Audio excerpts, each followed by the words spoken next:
Hello students, आपण last लेक्चरला जी 10 अल्जेब्रा ऑफ स्टेटमेंट्स बघितले होते आणि त्याच्या आधी आपण काही निगेशनचे रूल्स पाहिले होते. ते 5 रूल तुम्ही लक्षात ठेवा आणि मग ह्या टॉपिककडे या, म्हणजे तुम्हाला हा टॉपिक कळेल. तर आपण ॲक्च्युली एक्झरसाइज 1.4 सुरू करतोय. त्यातला पहिला क्वेश्चन आहे, using rules of negation write the negations of the following with justification. म्हणजे जस्टिफिकेशन याचं म्हणजे कारण द्यायचे. तुम्ही जे नियम वापरता निगेशनसाठीचे, ते निगेशनचा कोणता रूल वापरला तरी स्टेट करायचे. तर मग आपण आता पहिल्या क्वेश्चनपासून सुरुवात करू. आपल्याला निगेशन करायचं सांगितलं, निगेशन ऑफ, आणि स्टेटमेंट दिलंय पहा. तर पहिलं स्टेटमेंट आहे निगेशन Q एम्प्लाइज P. तर निगेशन घ्यायचं एका स्टेटमेंटचं आणि ते दोन स्टेटमेंट एका कनेक्टिव्हली जोडलेले आहेत. ते आहे इम्प्लिकेशन, आणि इम्प्लिकेशनचं निगेशन कसं करायचं ते आपल्याला माहिती आहे. सो रूल असा आहे, negation P implies Q is P and negation Q. म्हणजे पहिलं स्टेटमेंट आहे तसंच राहतं, मध्ये अँड येतं, आणि दुसऱ्या स्टेटमेंटमध्ये निगेटिव्ह किंवा त्याचं निगेशन होतं.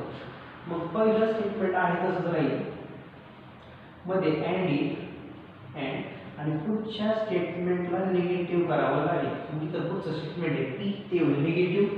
तुम्ही रूल वापरला निगेशन ऑफ इम्प्लिकेशनचा. सो पहिल्या स्टेटमेंटचं निगेशन झालं. सो पहिल्याचा आन्सर आपल्याला मिळाला पहा. आता स्टेटमेंट नंबर 2 बघू आपण. निगेशन करायचं आहे आपल्याला स्टेटमेंट नंबर 2 चं. ते इथे आहे पहा, negation of P and negation Q. मग अँड दिसतंय पहा दोन्ही स्टेटमेंटच्या मध्ये. अँडचा रूल काय आपला, negation of P and Q is negation P or negation Q. So negation म्हणजे दोन्ही स्टेटमेंट निगेटिव्ह होतात, मध्ये अँडच्या ऐवजी ऑर येतं. मग इथं अँडच्या ऐवजी ऑर येईल. पहिलं स्टेटमेंट निगेटिव्ह, दुसरंही निगेटिव्ह, ते ऑलरेडी निगेटिव्ह आहे पहा. सो पहिलं स्टेटमेंट निगेटिव्ह झालं, दुसरं ऑलरेडी निगेटिव्ह आहे, त्याचं पण निगेशन करावं लागेल, कारण निगेशनचा रूल कसा आहे. इथं तुम्ही वापरलं निगेशन ऑफ, अँडचा नियम वापरल्यामुळं निगेशन ऑफ कंजंक्शन आपण त्याला म्हटलं होतं. आता निगेशन की तसंच और तसंच निगेशन ऑफ निगेशन जर असेल ते आहे ते स्टेटमेंट तसंच मिळतं आपल्याला. म्हणजे तुम्ही निगेशन ऑफ निगेशन घेतलं तर तुम्हाला ते उरलं स्टेटमेंट मिळतं. यालाच आपण निगेशन ऑफ निगेशन म्हणतो. Negation of negation. सो हे राहील निगेशन दिलेल्या स्टेटमेंटचं. So this is answer for question number 2. Now question number 3. Question number 3 आहे स्टेटमेंट आहे P और निगेशन Q. त्याचा आपल्याला पाहिजे negation P or negation Q. So this is equivalent to. मग ऑरचा निगेशनचा नियम वापरा. ऑरचा निगेशनचा रूल काय पहा, निगेशन P और Q is negation P and negation Q. म्हणजे ऑर असेल तर अँड येणार आणि दोन्ही स्टेटमेंट निगेटिव्ह होणार. मग हे स्टेटमेंट निगेटिव्ह होईल, ऑरचा अँड होईल, आणि दुसरं स्टेटमेंट हे निगेटिव्ह होईल, ते आधीच निगेटिव्ह आहेच. सो निगेशन ऑफ, तुम्ही ऑरचा वापरून अँड केलं म्हणजे तुम्ही ऑरचा म्हणजे डिसजंक्शनचं निगेशन वापरलं. निगेशन की तसाच, अँड तसाच. निगेशनला निगेशन कॅन्सल होऊन फक्त ते स्टेटमेंट राहील. निगेशन ऑफ निगेशन म्हणजे उरलं statement. So negation of negation.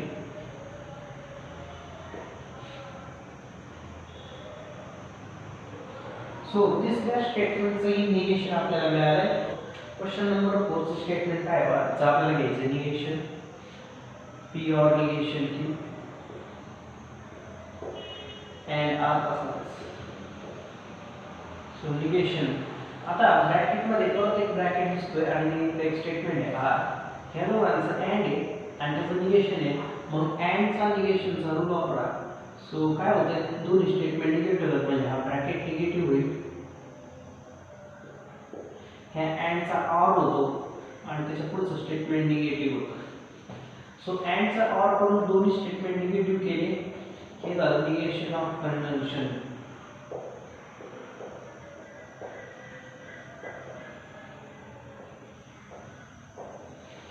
आता एक ब्रॅकेट दिसतोय आणि त्याचं निगेशन दिसतंय आणि तिथं ब्रॅकेटमध्ये ऑर आहे. मग ऑरचा रूल वापरा, अँड होणार, दोन्ही स्टेटमेंट निगेटिव्ह होणार. पहिलं स्टेटमेंट निगेटिव्ह होईल, दुसरं स्टेटमेंट निगेटिव्ह होईल, ते ऑलरेडी निगेटिव्ह आहे.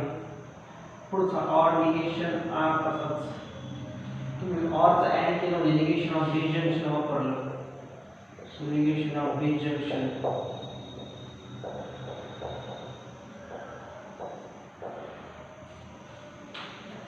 So this is equivalent to negation P and negation of negation आपल्याला माहिती आहे ते स्टेटमेंट स्वतः असतं. हा और negation R तसाच. negation of negation मध्ये वापरून मोठे स्टेटमेंट आले. So negation of negation.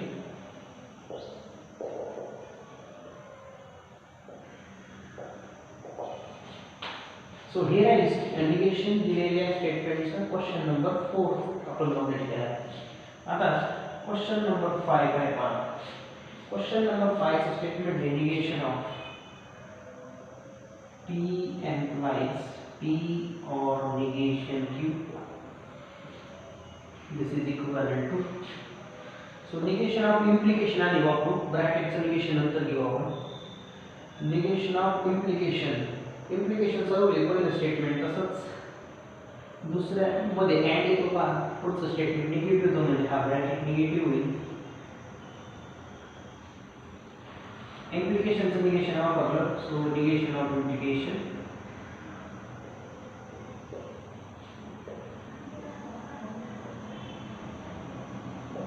आता हा पी तसाच अँड तसाच.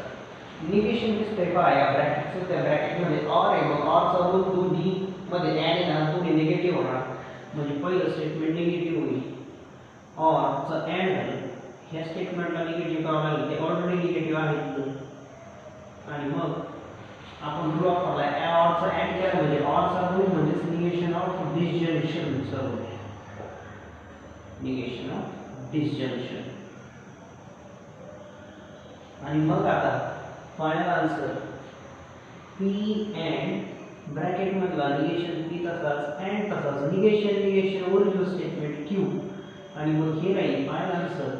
सो निगेशन ऑफ निगेशनचा रूल वापरला आपण.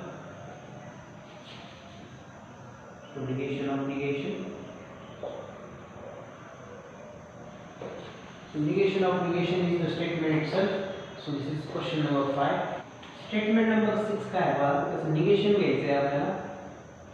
Statement number 6 is negation P and Q or P or negation Q. So bracket मध्ये दोन ब्रॅकेट दिसतात पहा, त्यांचा ऑर आहे. मग ऑरचा रूल आधी वापरा, दोन्ही स्टेटमेंट निगेटिव्ह करामध्ये अँड येऊन टाका. सो पहिल्या स्टेटमेंटला आपण निगेटिव्ह करणार, ते ऑलरेडी निगेटिव्ह आहे.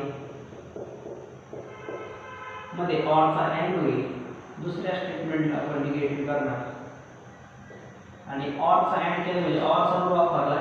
सो निगेशन ऑफ ऑरचा रूल म्हणजे डिसजंक्शनचा रूल वापरला आपण. निगेशन ऑफ निगेशन म्हणजे ओरिजिनल स्टेटमेंट असतं, मधला अँड तसाच. इथं निगेशन घ्या, परत डिसजंक्शन वापरायचं, दोन्ही स्टेटमेंट निगेटिव्ह करा.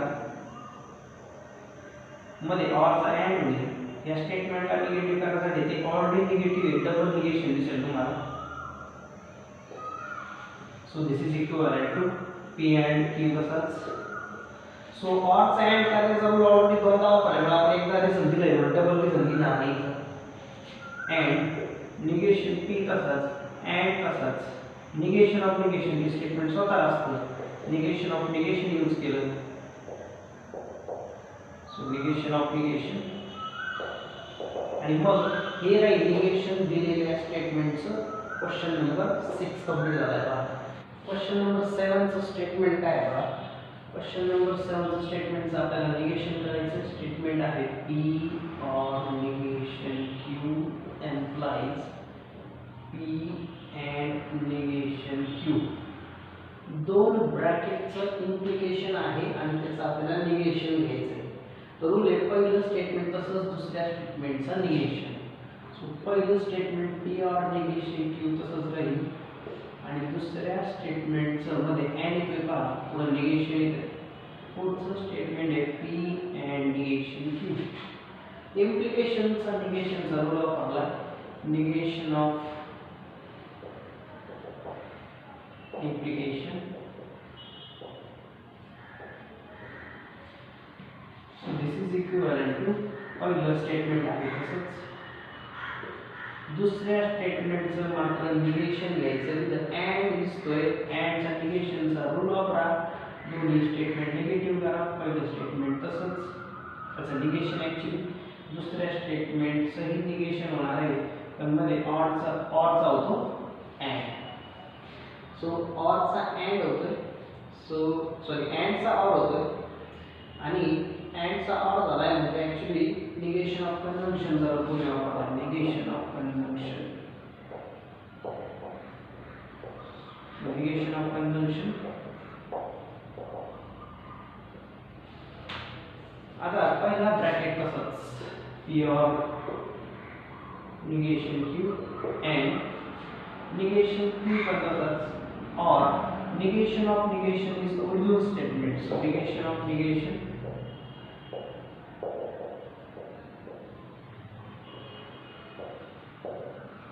आणि मग here आहे negation of given statement. that is question number 7. Statement number 8 काय पहा, त्याचं निगेशन आपल्याला घ्यायचं. स्टेटमेंट दिलंय negation P or negation Q or P and negation Q. So this is equivalent to दोन ब्रॅकेट दिसत आहेत पुन्हा एकदा, मध्ये ऑर आहे. मग त्याचं स्टेटमेंट होईल निगेशन काय होतं पहा, ऑरचं निगेशन असतं, निगेशन होतं दोन्ही स्टेटमेंट्स आणि मध्ये येतो अँड, मध्ये अँड येणार आहे. सो लिहू आपण ते पहिल्या स्टेटमेंटचं निगेशन मध्ये अँड, दुसऱ्या स्टेटमेंटचं ही निगेशन मधला अँड तसाच इथला निगेशन ऑफ काय वापरलंय, ऑरचं निगेशन वापरलं. So disjunction. So this is equivalent to. आता पहा ब्रॅकेटचं निगेशन घ्यायचं. ब्रॅकेटमध्ये ऑर आहे त्याचा म्हणजे अँड, दोन्ही स्टेटमेंट निगेटिव्ह होतात, ते ऑलरेडी निगेटिव्ह आहेत. सो दुसरं स्टेटमेंट निगेटिव्ह आहे, ते पण निगेटिव्ह आहेच. मध्ये अँड तसंच इथं पण तेच अँडचा रूल वापरायचा आहे, त्याचं निगेशन होईल. अँडचा ऑर होतो आणि ह्या निगेशनचंही परत निगेशन होईल. सो आपण इथं ऑरचा नियम वापरला, इथं अँडचा रूल वापरला. सो निगेशन ऑफ डिसजंक्शन म्हणजे ऑरचा रूल आपण ऑलरेडी स्टेट केला होता, आता फक्त आपण अँडचा रूल स्टेट करू. सो निगेशन ऑफ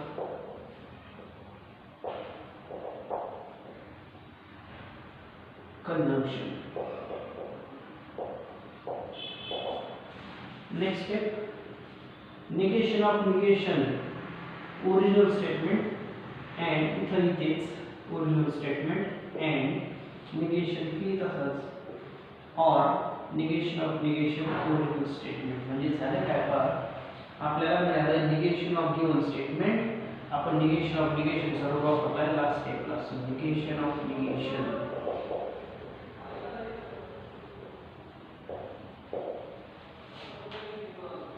सो हे झाले निगेशन म्हणजे क्वेश्चन 1 आपण एक्सरसाइज मध्ये कंप्लीट केला. आता आपण जाऊ क्वेश्चन नंबर 2 कडे. क्वेश्चन नंबर 2 काय पहा, rewrite the following statements without using if then. खाली दिलेले सगळे स्टेटमेंट्स हे इफ देन चा वापर करून लिहिलेले आहेत. आता आपल्याला इफ देन चा वापर न करता हे स्टेटमेंट लिहायचे आहेत. तर या तिन्ही स्टेटमेंटसाठी आपण एक इम्पॉर्टंट लॉ वापरणार आहोत, ज्याला आपण कंडिशनल लॉ म्हटलं होतं. जे 10 अल्जेब्रा ऑफ स्टेटमेंट्स तुम्ही लास्ट व्हिडिओमध्ये शिकलात, त्याचा आपण खरं म्हणजे इथे वापर करणार आहोत. मग सुरुवातीला आपण प्रत्येक स्टेटमेंटचा सिम्बॉलिक फॉर्म लिहू. म्हणजे जे स्टेटमेंट दोन स्टेटमेंट इफ देन इथं कनेक्टेड आहेत त्या स्टेटमेंटला आपण सेपरेट करून घेऊ. सो पहिलं स्टेटमेंट जे आहे इफ नंतरचं statement a man is a जज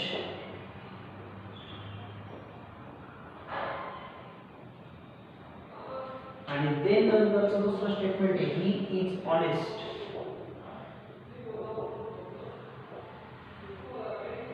मग याचा सिम्बॉलिक फॉर्म राहील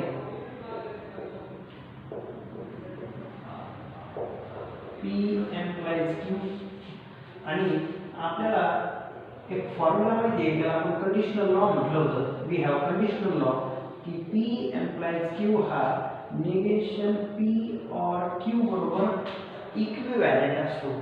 म्हणजे इथं इफ देन आहे तर इथं इफ देन नाही आहे पहा. मग आपल्याला क्वेश्चन तोच विचारला की इफ देनचा वापर विदाउट युजिंग इफ देनचा वापर न करता हे स्टेटमेंट लिहायचे. म्हणजे इफ देनचा वापर न करता म्हणजे अँड आणि नॉटचा वापर करून आपण दिलेलं स्टेटमेंट लिहू शकतो.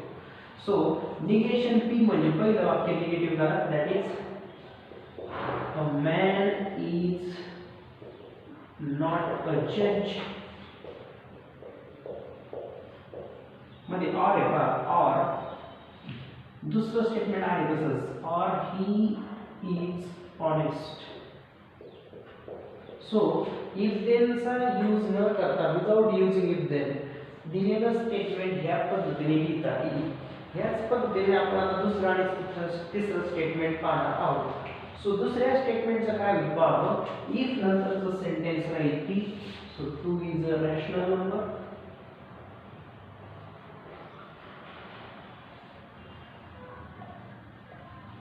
Q काय पहा ते देन नंतरचं स्टेटमेंट आहे √2 is irrational number.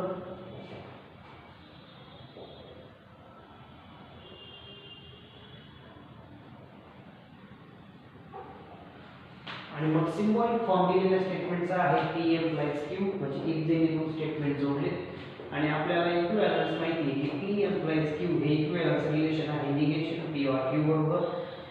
That is दिलेल्या स्टेटमेंटला आपण आता इफ देनचा वापर न करता लिहू. मग पहिलं स्टेटमेंट निगेटिव्ह करा. पहिलं statement 2 is not a rational number.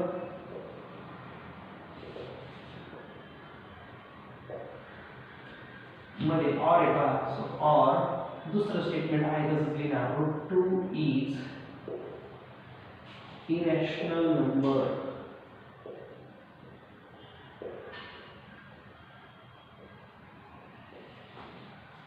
Third स्टेटमेंटचं एक तसंच होईल. इफ नंतरचं स्टेटमेंट आहे f of 2 equal to 0. Q म्हणजे देन नंतरचं statement f of x is divisible by 2.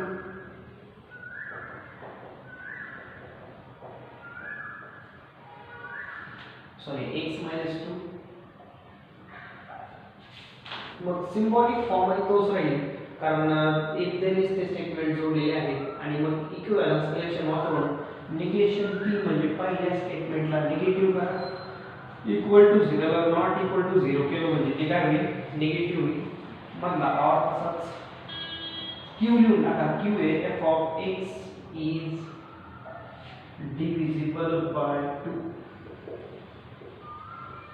Sorry x minus 2. So हे राहील इफ देनचा वापर न करता दिलेलं स्टेटमेंट आपण काय केलंय राईट केलंय. नाव आता क्वेश्चन नंबर 3 कडे आपण जाणार आहोत. मग क्वेश्चन नंबर 3 ह्या एक्सरसाइज 1.4 चा लास्ट क्वेश्चन आपण आता पाहू.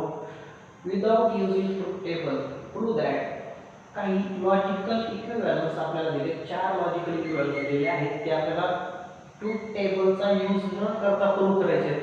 मग ट्रुथ टेबलचा यूज करायचा नाही म्हटल्यानंतर काय करायचं तर ट्रुथ टेबल न यूज करता जे 10 अल्जेब्रा ऑफ स्टेटमेंट्स आपण लास्ट लेक्चरला पाहिले होते काही निगेशनचे रूल आपण पाहिले होते त्यांचा वापर करायचा आणि हे प्रूव्ह करायचं आहे. मग आता फर्स्ट स्टेटमेंटची लेफ्ट हँड साइड काय आहे आपण सांगू. फर्स्ट स्टेटमेंटची लेफ्ट हँड साइड आहे P double implication Q. P double implication Q ला घेऊ आपण आणि राइट हँड साइड आणू.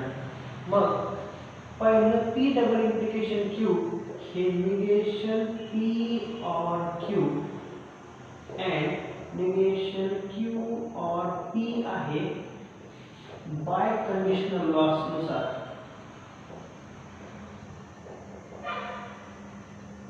आपण जे 10 अल्जेब्रा ऑफ स्टेटमेंट सांगितले होते त्यातला शेवटचा बाय कंडिशनल लॉ आपण इथे खरं स्टेट केला आहे. So this is equivalent to, आता आपण एक लॉ बघितलाय पहा, P and Q or R. तो लॉ असा होता P and Q or P and R.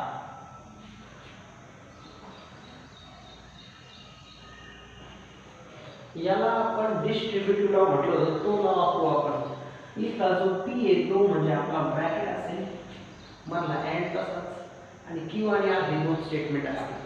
मग त्यामुळे होईल काय पहा, P अँड Q म्हणजे नेमकं काय होतं. पहिलं स्टेटमेंट P ते एवढं आहे, ते आहे तसंच येईल, मधला अँड तसाच. Q म्हणजे हा आपला निगेशन Q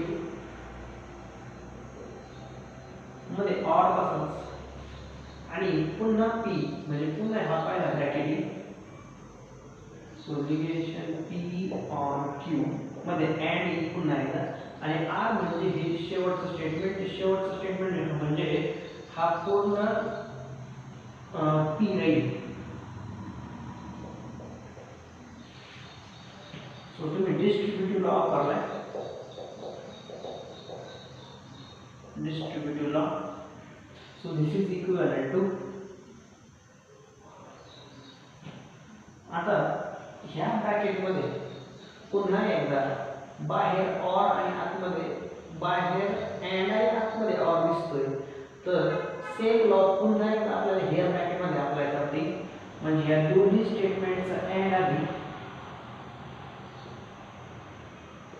मधला ऑर तसाच आणि मग ह्या Q चं अँड निगेशन Q बरोबर. आपण हा लॉ पुन्हा वापरलाय पहा, एक ब्रॅकेट आहे आणि एक स्टेटमेंट त्याच्यामध्ये अँड आहे, एक ब्रॅकेट आहे एक स्टेटमेंट त्याच्यामध्ये अँड आहे. तर या स्टेटमेंटचं अँड Q बरोबर होत होतं आणि ह्या स्टेटमेंटचं अँड ह्या R बरोबर पण होत होतं आणि हा मधला ऑर तसाच राहत होता इथं.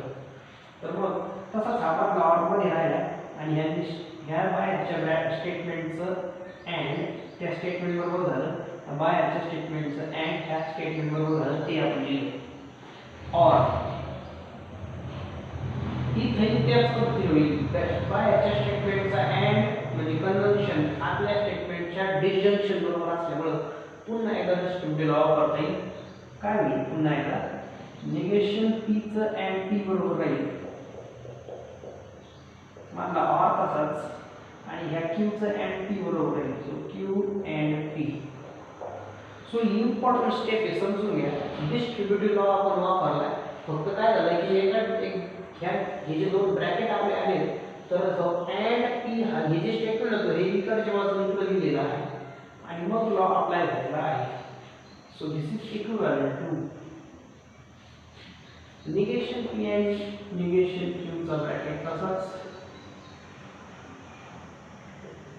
और आपण एक लॉ बघितलाय पहा, त्याला आपण कॉम्प्लिमेंट लॉ म्हटलं होतं की स्टेटमेंटचं त्याच्या निगेशन बरोबर जर अँड आलं तर आन्सर होतं फॉल्स.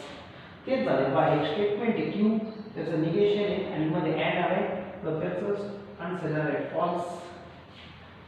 और मला तसाच इथं पण तसंच एक स्टेटमेंट आहे त्याचं निगेशन मध्ये अँड आलं तर आन्सर आहे फॉल्स. और पुढचा ब्रॅकेट Q अँड P तसाच. म्हणजे ऍक्च्युली आपण आयडेंटिटी लॉचा यूज केलेला आहे. So this is equivalent to negation P and negation Q. हे पूर्ण जर आपण स्टेटमेंट कन्सिडर केलं आणि त्याचं ऑर M बरोबर घेतलं तर आपल्याकडे एक रूल आहे पहा किंवा लॉ आहे, एक स्टेटमेंट त्याचं ऑर M बरोबर तर आन्सर आहे ते स्टेटमेंट स्वतः येतं. त्याला आपण आयडेंटिटी लॉ म्हटलं होतं. तुम्ही मागचा व्हिडिओ किंवा ते रूल लक्षात घ्या, तुमच्या समोर ठेवा रूल्स, म्हणजे तुम्हाला कळेल काय चाललंय. थोडं कॉन्सन्ट्रेशन जास्त ठेवावं लागेल तुम्हाला हे समजून घेण्यासाठी. सो आयडेंटिटी लॉ असा होता पी और एम म्हणजे एखाद्या स्टेटमेंटचा ऑर त्याच्या फॉल्स बरोबर तर आन्सर येतो ते स्टेटमेंट इटसेल्फ म्हणजे हे स्टेटमेंटचा ब्रॅकेट इथं आहे तसंच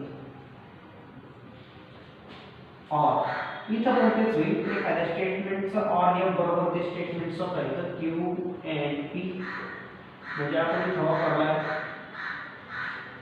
आयडेंटिटी लॉ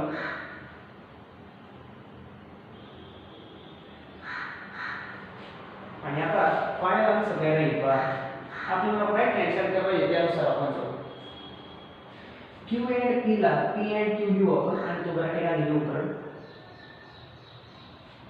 आणि हा मधला ऑर तसाच आणि हा निगेशन पी निगेशन क्यू चं एंड तसंच काय केलंय पहा आपण हे स्टेटमेंट इकडे लिहिलं हे स्टेटमेंट इकडे लिहिलं ह्या दोन स्टेटमेंट मध्ये P end Q end P दिला म्हणजे आपण लॉ असा वापरलाय पी एंड क्यू हा क्यू एंड पी एवढाच असतो याला आपण कम्युटेटिव्ह लॉ म्हटलं होतं 2 नंबरचा law so commutative law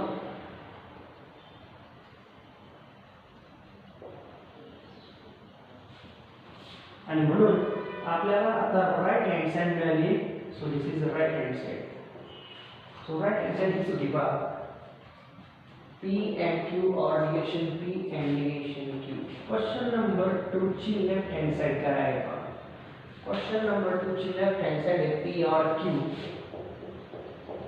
and P or negation Q आणि राईट हँड साइडला आपल्याला पाहिजे P द स्टेटमेंट एक सिंगल स्टेटमेंट मिळते मग इथं मी जर दोन्हीकडे मला P दिसतोय और दिसतोय मध्ये जर अँड दिसतोय तर एक डिस्ट्रीब्युटिव्ह लॉ आपल्याकडे आहे पहा P अँड P और Q अँड R तर त्याचा आन्सर आहे P और Q अँड P और R म्हणजे काय होतं माझला अँड तसाच राहतो P चं और Q बरोबर P चं और R बरोबर हा डिस्ट्रीब्युटिव्ह लॉ आपण इथं रिव्हर्स वेने वापरतो हे दिसतं इथं आणि आपल्याला हे शॉर्ट फॉर्म मध्ये असं लिहायचं म्हणजे दोन्ही ठिकाणी P चं और आहे या Q बरोबर मधला अँड तसा निगेशन Q म्हणजे आपण लेफ्ट हँड साइड वर राईट हँड साइड कडे क्रम जिथं आलं पहा डिस्ट्रीब्युटिव्ह लॉ यूज केलाय so distributive law so this is equivalent to P or एखाद्या स्टेटमेंटचं निगेशन बरोबर जर एंड असलं तर फॉल्स आन्सर ते हे आपण मगाशी पाहिलं होतं कॉम्प्लिमेंट लॉ नुसार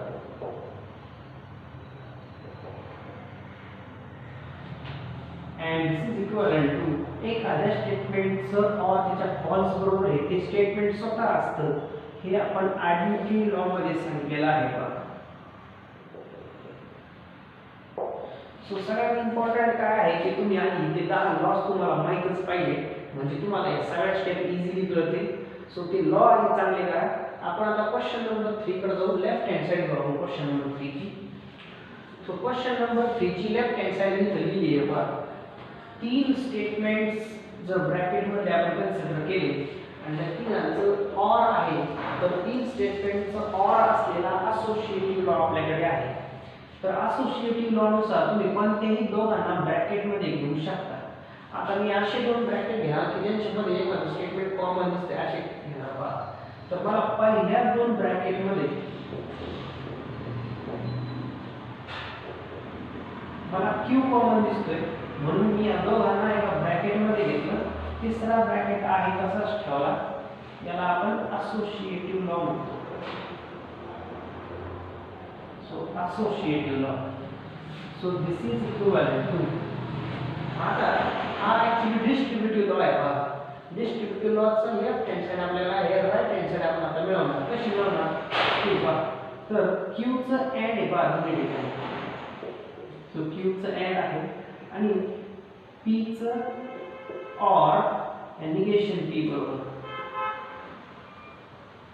हे डिस्ट्रीब्युटिव्ह लॉ चे कसं काम करतोय पहा जसं नंबरच्या बाबतीत 2 * x + y ला आपण 2x + 2y लिहिलं आणि आपण असंही म्हणतो की 2 कॉमन काढल्यावर x + y राहिला तसा मी इथं Q कॉमन काढला म्हणून आतमध्ये पी ऑर निगेशन पी राहिलाय, ते लक्षात घ्या. हा ऑरचा ब्रॅकेट आहे तसंच. इथं आपण वापरला डिस्ट्रीब्युटिव्ह लॉ.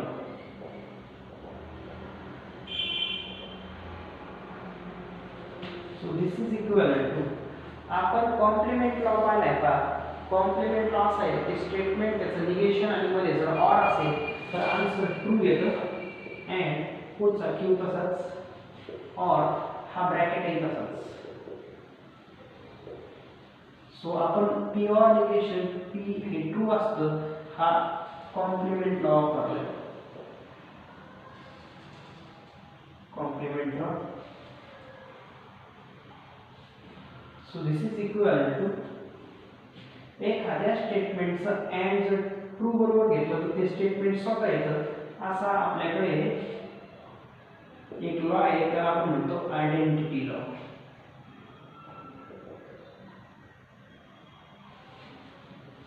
आणि ही स्टेटमेंट लिहून टाकू पी अँड निगेशन क्यू. आता बाहेर ऑर दिसतंय, आतमध्ये अँड दिसतंय, असं स्टेटमेंटचा लॉ जो आहे त्याला आपण डिस्ट्रीब्युटिव्ह लॉ म्हणतो, जो आपण ऑलरेडी थर्ड वर्ष वेगळा वापरला होता. आता तो आपण परत आहे त्या वेळी वापरू, म्हणजे बाहेर ऑर आतमध्ये अँड असताना तेच दिसतंय बघा. तर पहिला ब्रॅकेट काय बघा, हे लिहायचं कसं पाहायचं, एक शॉर्टकट लक्षात घ्या तुम्ही की हा मधला अँड मध्येच ठेवायचा. या क्यूबचं ऑर ह्या पी बरोबर आणि ह्या क्यूबचं ऑर ह्या निगेशन क्यू बरोबर. सो तुम्ही डिस्ट्रीब्युटिव्ह लॉ वापरलाय तरी जर आपण सांगितलेले आपण डबल लिहिला. So this is equivalent to P or Q किंवा क्यू ऑर पी सध्या तसंच ठेवू, अँड त्या स्टेटमेंटचं त्याच्या निगेशन बरोबर ऑर घेतलं ट्रू येतं. असा आयडेंटिटी लॉ आपण मगाशी सांगितला होता ट्रू येतं म्हणून. ते आता पी साठी होतंय, आता क्यू साठी आपण लिहितोय. So this is equivalent to, समोर लिहिली एखाद्या स्टेटमेंटचं ऑर जर घेतलं अँड जर घेतलं तर ट्रू बरोबर, म्हणजे पी अँड टी हे पीच असतं. हा आयडेंटिटी लॉ तो पी म्हणजे इथं क्यू ऑर पी आहे बघा. सो आयडेंटिटी लॉ परत वापरला, तो परत मी आता तेच रिझन देणार. आणि एक लॉ आहे आपल्याकडे, क्यू ऑर पीला आपण पी ऑर क्यू पण लिहू शकतो. हा कम्युटेटिव्ह लॉ आपण इथं स्टेट करू शकतो. So commutative law. आणि पी ऑर क्यू मुळे आपल्याला म्हणजे राईट हँड साइड मिळालेली आहे. So this is same as right hand side. So left hand side equal to right hand side, and has the final answer. Question number 4 हा आपण already पहिल्याच question मध्ये निगेशनचे rule वापरून ही राईट हँड साइड आणलेली आहे का, त्यामुळे चौथा क्वेश्चन तर म्हणजे आपण ऑलरेडी सॉल्व्ह केलेला आहे. तर एक्सरसाइज 1.4 इथं एंड होते. आपण पुढच्या लेक्चरला किंवा पुढच्या व्हिडिओमध्ये ह्या चॅप्टरचा लास्ट सेक्शन ज्याला आपण मॅथमॅटिकल लॉजिकचे ॲप्लिकेशन्स म्हणतो ते आपण पाहणार आहोत. So see you till then, good bye.